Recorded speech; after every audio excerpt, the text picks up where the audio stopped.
Oi, pessoal. Então, eu sou o Igor e eu tô aqui com o Guilherme para a gente falar um pouquinho do nosso TCC, né, que fala do AVEVA Process Simulation aplicado ao ensino da simulação de sistemas reacionais. O nosso orientador é o professor Carlos Alexandre e o co-orientador é o Paulo Henrique. Então, o objetivo principal do TCC é abordar os problemas da engenharia química, né, das reações químicas e do design de reatores químicos, da graduação, simulando esses exemplos da literatura e da graduação nesse simulador de processos AVEVA, né? Bom, falando um pouquinho de tipos de processo que a gente pode falar, né? Um processo químico ele pode ser dividido tanto como contínuo como descontínuo, nesse caso, né? Isso depende muito das características que ele tem e dos produtos envolvidos e das condições em que ele está inserido.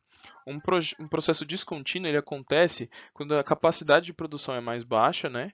E o custo também pode ser mais baixo. Ele pode ser usado para processos como produção de polímeros, fármacos, né? Ou químicos especiais. E ele pode ser ideal, principalmente para pesquisas e plantas piloto, que são coisas menores, né? Porque ele não se adequa tanto a processos maiores.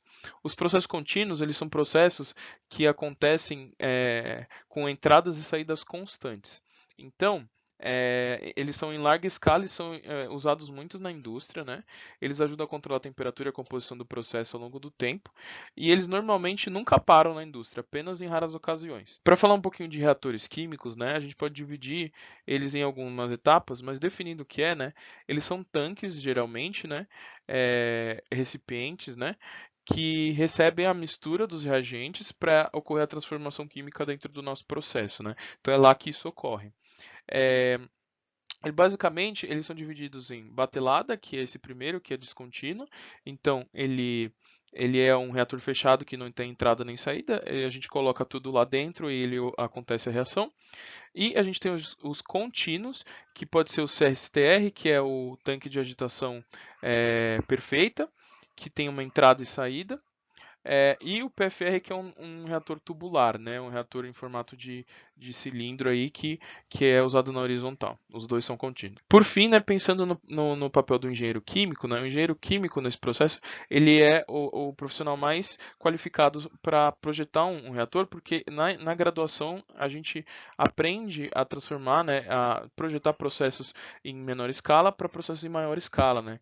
Então, o engenheiro químico ele vai saber dimensionar um reator para um determinado processo em específico, de modo que ele possa ser utilizado da melhor forma possível. Por isso que o engenheiro químico é tão importante para isso.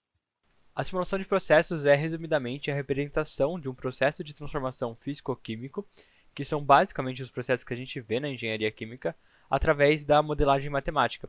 Essa modelagem ela segue quatro principais etapas, sendo que a primeira delas é a definição clara do seu problema, seguido da formulação matemática do modelo.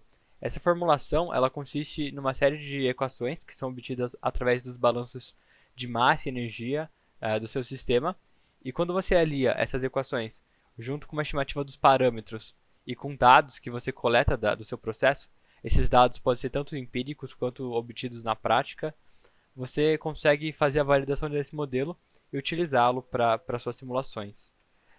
Essa é uma área que tem ganhado bastante espaço, principalmente na indústria, porque com ela você consegue fazer previsões do comportamento dos processos.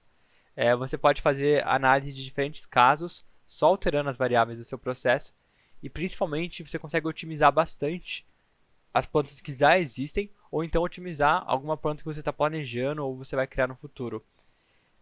Os simuladores eles têm também a opção de acompanhar uma planta química durante praticamente a vida inteira útil desse equipamento. O nosso maior enfoque no TCC vai ser o Aveva Process Simulator.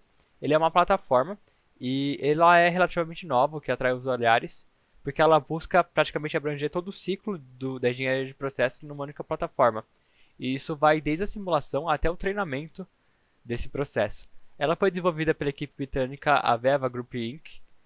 E ela é uma das primeiras plataformas que traz soluções que são baseadas em web e também com tecnologia de nuvem que permite com que você integre essa plataforma com a sua indústria inteira. Os nossos estudos vão ser focados principalmente em avaliar como é que essa plataforma se comporta quando ela se depara com casos presentes, né, na graduação de engenharia química e ver como é que ela responde a esses exemplos que já são presentes no nosso cotidiano.